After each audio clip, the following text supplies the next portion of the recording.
Hello ladies and gentleman. मैं आज आपका वेंडेटा अपनी खिदमत में फिर से हाजिर हूँ। आज जानते हैं कि हम गोल्ड में इन्वेस्टमेंट क्यों करें और कैसे करें।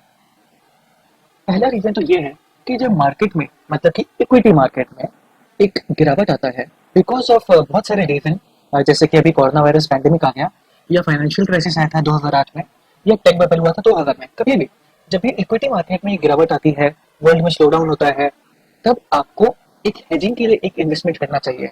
और सबसे ट्रस्टवर्दी इन्वेस्टमेंट कौन सा होता है ऐसे टाइम पे? गोल्ड। जब भी इक्विटी मार्केट में गिरावट आती है, गोल्ड की वैल्यू बढ़ती है, क्योंकि गोल्ड एक सेफ हेवन माना जाता है, एक सेफ इन्वेस्टमेंट माना जाता है। गोल्ड में जब भी आप इन्वेस्टमेंट करते हैं तो बहुत सारे तरीके होते हैं। आप फिजिकल गोल्ड ले सकते हैं, या आप गोल्ड पेपर पेपर गोल्ड ले सकते हैं थ्रू वेरियस मीन्स, मतलब कि इलेक्ट्रॉनिक गोल्ड। अब जब इनमें खरीदारी होती है तो गोल्ड का वैल्यू बढ़ता है, एंड आप में एक तरीके से हेजिंग हो जाता है। तो अब आप अपने सामने देख सकते हैं कि मैंने एक चार्ट लगा रखा है। चार्ट में गोल्ड को मैंने रिप्रेजेंट किया है एक ईटीएफ से, निपॉन ईटीएफ गोल्ड, जिसे गोल्ड बीज भी कहते हैं। एंड देन मैंने 4 स्टॉक लगा रखे हैं कंपैरिजन के लिए। मैंने निफ्टी को नहीं लगा रखा है क्योंकि निफ्टी 50 स्टॉक को रिप्रेजेंट करता है, उसके टोटल ग्रोथ को। बट हम कंपेयर करना चाहते हैं कि गोल्ड कैसा परफॉर्मेंस करता है with respect to some good Nifty stock. तो आप देख सकते हैं कि अब से 5 साल पहले, हम 5 साल का ग्रोथ देखेंगे। अब से 5 साल पहले यहाँ पे आप देख सकते हैं कि लगभग थोड़ा बहुत आगे पीछे चल रहा है इन लोग का growth. H D F C bank +1% पे, Nippon E T F gold -1, HUL 4 and Bajaj finance 2। अब यहाँ से इन लोग का हम जर्नी देखेंगे, ठीक है। अब यहाँ पे हम देखते हैं, ये देखिए, ये आपका हो गया February 21 Feb 2020 आपके सामने।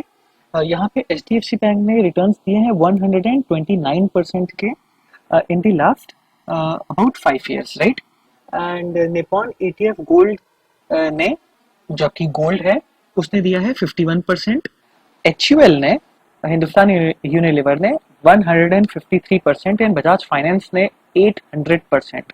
मतलब कि आपके H D F C bank ने आपके 1 लाख का 2,29,000 कर दिया है, निपॉन ई टी एफ ने 1.5 कर दिया है, HUL ने आपके 1 लाख का 2.5 कर दिया है, एंड बजाज फाइनेंस ने आपको 800% का रिटर्न दिया है। अभी एज ऑफ नाउ इनके कितने रिटर्न हैं, right? H D F C bank ने पिछले 5 साल में 96%, मतलब ऑलमोस्ट डबल किया पैसा। निपॉन ई टी एफ ने, आपके गोल्ड ने बेसिकली 74% का रिटर्न दिया है। HUL ने 143 एंड बजाज फाइनेंस ने अभी भी 457, मतलब कि बजाज फाइनेंस ने आपका पैसा 4.5 गुना कर दिया है। आप देख सकते हैं कि HDFC bank and HUL over the long run उन्होंने एक्सीडिंगली अच्छा रिटर्न दिया है, वाइल गोल्ड ने भी ठीक ठाक मतलब आपके रिटर्न दे दिए हैं, राइट, 5 साल में, बट इतना सेटिस्फाइंग नहीं है। अब हम देखेंगे इसके थ्रू एक शॉर्ट पीरियड ऑफ टाइम में,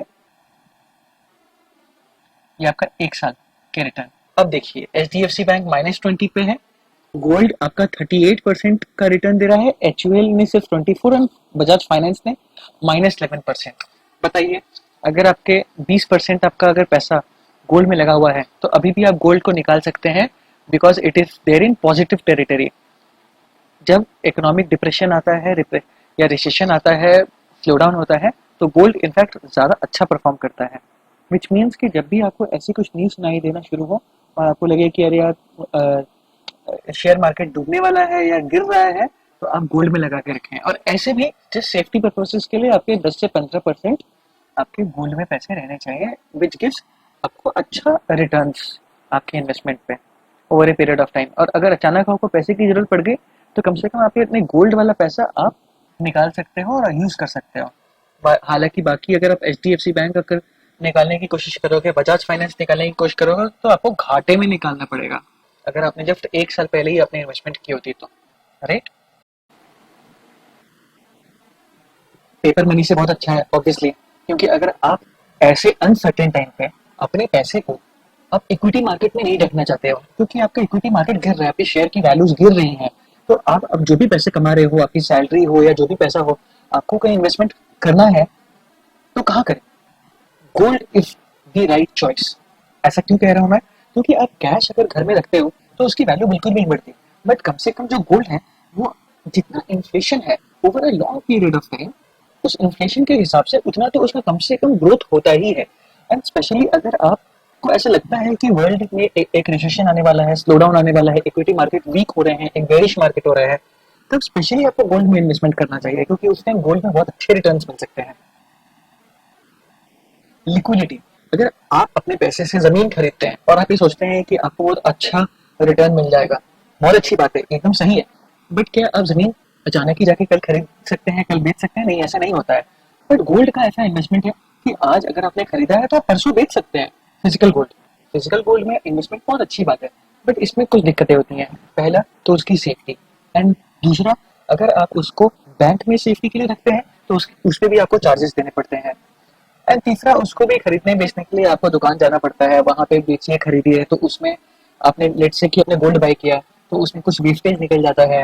लेट से कि आप गोल्ड इन्वेस्टमेंट करना चाहते हैं बाय बाइंग ज्वेलरी और ए बिस्किट और समथिंग लाइक दैट, तो अब उसमें क्या है, कुछ गोल्ड उसमें से आपका वेस्ट हो जाता है, उसको बनवाने के भी चार्जेस होते हैं, राइट? तो physical gold is a bit hard to invest in. दूसरा आता है सोवरेन गोल्ड बॉन्ड्स, इसके बारे में मैं आगे आपको बताऊंगा। तीसरा है गोल्ड ईटीएफ्स, मतलब कि gold exchange traded funds, and बाकी यहाँ पे गोल्ड फंड्स, मतलब कि गोल्ड म्यूचुअल फंड्स। सबसे पहले तो आइए जानते हैं सोवरेन गोल्ड बॉन्ड्स के बारे में। Sovereign gold bonds reserve bank of India, government of India की तरफ से इशू करता है। अब बॉन्ड्स क्या है, आप ये लगा लीजिए कि एक पीस ऑफ पेपर है, एंड ये piece of paper reserve bank of India आपको दे रहा है। वो बोल रहा है कि ठीक है, आप हमारे गोल्ड बॉन्ड्स में इन्वेस्ट कीजिए, हम आपको इतना इतना इंटरेस्ट देंगे इतने इतने टाइम पे, and at the end of the expiry period आपको, मतलब कि मैच्योरिटी पीरियड, आपको गोल्ड का जो प्राइस है उतना पैसा आपको वापस दे दिया जाएगा, प्लस आपको जो इंटरेस्ट मिला था वो तो मिलते ही रहेगा। अब कौन कौन खरीद सकता है वो? सिर्फ इंडिया के resident individuals, Hindu unified families, trust, universities and charitable institutions. अब ये जो होते हैं इनकी खरीद बिक्री होती है मल्टीपल्स ऑफ ग्राम्स, मतलब 1 ग्राम, 2 ग्राम, 3 ग्राम, इस हिसाब से, या 10 ग्राम। ऐसा 3.5 ग्राम का आपका इन्वेस्टमेंट नहीं होता है। मतलब कि आज के दिन अगर चल रहा है गोल्ड का प्राइस 4,000 रुपए पर ग्राम, तो 4,000, 8,000, 12,000, इसके मल्टीपल में ही आप इन्वेस्टमेंट कर सकते हैं। जो टोटल पीरियड होता है गोल्ड बॉन्ड का वो होता है 8 साल, बट आप उससे पहले भी उस गोल्ड बॉन्ड से एग्जिट कर सकते हैं 5th ईयर में।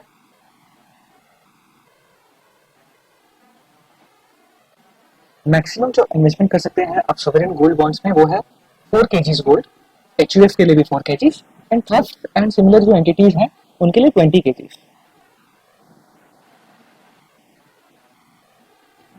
Investors will be compensated at a fixed rate of 2.5%, मतलब कि 2 बार सेमी एनुअली ये पे होता है, 2 बार आपको 2.5% इंटरेस्ट मिलेगा आपके इन्वेस्टमेंट पे, मतलब कि 5% आपको इंटरेस्ट मिल जाता है साल का आपके सोवरेन गोल्ड बॉन्ड्स के इन्वेस्टमेंट में, प्लस गोल्ड के प्राइस का जो एप्रिसिएशन हुआ वो तो आपको मिल ही जाता है।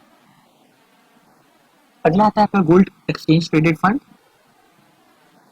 The gold ETF being an exchange traded fund can be bought and sold only on stock exchanges, thus saving you the trouble of keeping physical gold. Like से कि आप फिजिकल गोल्ड नहीं आप खरीदना बेचना चाहते हैं, एंड आप चाहते हैं कि आप गोल्ड को कभी भी खरीद दे कभी भी बेच दें, मतलब कि लिक्विडिटी अच्छी रहनी चाहिए, और आप नेशनल स्टॉक एक्सचेंज या बॉम्बे स्टॉक एक्सचेंज के थ्रू, जैसे कि एक इक्विटी में शेयर ट्रेडिंग करते हैं वैसे आप उसके साथ ट्रेडिंग करना चाहते हैं, तो एक्सचेंज ट्रेडिंग फंड के थ्रू आप ये चीज कर सकते हैं। इसमें जो जो प्राइस का एप्रिसिएशन या डिप्रिसिएशन होता है वो गोल्ड के प्राइस डिप्रिसिएशन एप्रिसिएशन से डायरेक्टली प्रोपोर्शनल होता है, उसी के हिसाब से ऊपर नीचे चलता है वो, जो फिजिकल गोल्ड है उसके प्राइस के हिसाब से। कैसे करना है? Gold ETF trade on cash market, NSC पे, ठीक है। अब आपके सामने ये बहुत सारे गोल्ड ईटीएफ्स हैं जो कि कुछ फंड्स मैनेज करते हैं। For example axis mutual fund axis gold ETF को मैनेज करता है, इसका एनएससी का सिंबल है axis gold, Goldman Sachs, UTI gold, HDFC gold. आप सामने देख सकते हैं उनके एनएसी सिंबल्स हैं। तो जैसे कि लेट्स से कि आपने एंजल ब्रोकिंग में अपना अकाउंट बना रखा है या जीरोधा में अकाउंट बना रखा है, जिसके थ्रू आप ट्रेडिंग करते हैं या इन्वेस्टमेंट करते हैं आप इक्विटी में, मतलब शेयर मार्केट में किसी कंपनी का आप शेयर खरीदते हैं, वैसे ही आप गोल्ड का भी आप ट्रेडिंग कर सकते हैं या इसमें इन्वेस्टमेंट कर सकते हैं। आप ये एनएसी सिंबल्स जो लिखे हुए हैं आप ये लिख दीजिए और आपको नाम मिल जाएगा, आप इसमें इन्वेस्टमेंट कर दीजिए। अब इसमें इन सबके जो वैल्यूज हैं वो डिफरेंट डिफरेंट रहते हैं। जैसे कि गोल्ड शेयर है वो 4300 पे चल रहा है और आपका गोल्ड बीज है वो 42 रुपीज का एक उसका यूनिट आपको मिलता है। तो आप अपने रिस्क प्रोफाइल के हिसाब से एंड अपने कंफर्टेबिलिटी के हिसाब से आप इनमें से किसी में भी आप इन्वेस्टमेंट कर सकते हैं। अब गोल्ड फंड्स क्या होते हैं? गोल्ड फंड्स वो म्यूचुअल फंड होते हैं जो गोल्ड ईटीएफ्स में या एसजीबीज में या कोई कंपनी जो कि गोल्ड में इन्वेस्टमेंट करती है या उसका गोल्ड से रिलेटेड कोई बिजनेस है उनमें इन्वेस्टमेंट जो करे म्यूचुअल फंड उसे गोल्ड म्यूचुअल फंड कहते हैं। हाउएवर इंडिया में जो गोल्ड म्यूचुअल फंड्स होते हैं वो अपना 90% जो इन्वेस्टमेंट है वो गोल्ड, फिजिकल गोल्ड और सम फॉर्म ऑफ गोल्ड में करते हैं, इलेक्ट्रॉनिक गोल्ड में, एक्सचेंज ट्रेडेड फंड्स के थ्रू करते हैं वो। गोल्ड फंड्स में आता क्या है आपके सामने है, ये एक्सिस, एसबीआई, एचडीएफसी सब गोल्ड फंड्स हैं। आप देख सकते हैं कि इनका जो एनएवी है मतलब नेट एसेट वैल्यू देखिए 12 रुपए है, 11 रुपए, 12 रुपए। इनके 5 ईयर रिटर्न्स हैं वो 5% पर एनम है, 3 ईयर रिटर्न्स 5%, ये एक्सिस का है। वैसे ही सबका अपना अपना डिफरेंट है। आप देख सकते हैं कि पिछले एक साल में इन्होंने बहुत ही अच्छा इन्वेस्टमेंट रिटर्न दिया है क्योंकि पिछले एक साल से बहुत ही बेरिश मार्केट चल रहा है एंड आगे भी मेरा अनुमान है कि कम से कम एक साल तो चलेगा। So this is the right time to take some money out of your equity and put it in gold because ये सेफ है एंड आजकल इसी का बोलबाला है। अब गोल्ड ईटीएफ्स, गोल्ड फंड्स और सॉवरेन गोल्ड बॉन्ड्स में क्या फर्क है, इसमें क्या प्रोस एंड कॉन्स है इनके इन्वेस्टमेंट्स में? सबसे पहले तो तीनों का जो इन्वेस्टमेंट है वो डायरेक्टली प्रोपोर्शनल है गोल्ड के प्राइसेस पे। लिक्विडिटी, ये इजीली लिक्विडेबल है, मतलब कि आप कभी भी इसे खरीद बेच सकते हैं। गोल्ड म्यूचुअल फंड्स अभी कभी भी रिडीम कर सकते हैं अपना, अगर इन्वेस्टमेंट किया है, अगर आप चाहते हैं अपने पैसे वापस तो आज ही आप उसे बेच दीजिए एंड 2 दिन के अंदर आपका जो पैसा है आपके अकाउंट में वापस आ जाएगा। सोवरेन गोल्ड बॉन्ड्स का एक दिक्कत है, तब आपको 8 साल के बाद ही आप रिडीम कर सकते हो और कम से कम 5 साल का टाइम चाहिए आपको रिडीम करने के लिए। बट एक बात बता दूं मैं आपको, सोवरेन गोल्ड बॉन्ड्स अगर आपने अपने ब्रोकर के थ्रू खरीदा है तो आपको वो डीमेट अकाउंट में भी मिलता है, तो आप उसको भी खरीद बेच सकते हो, बट वो बहुत ही इनलिक्विड होता है। बेसिकली उसको खरीदना बेचना बहुत मुश्किल होता है, बहुत लोग उसमें खरीदने के लिए अवेलेबल नहीं रहते हैं एवरीडे, सो उसमें खरीदना बेचना बहुत मुश्किल है।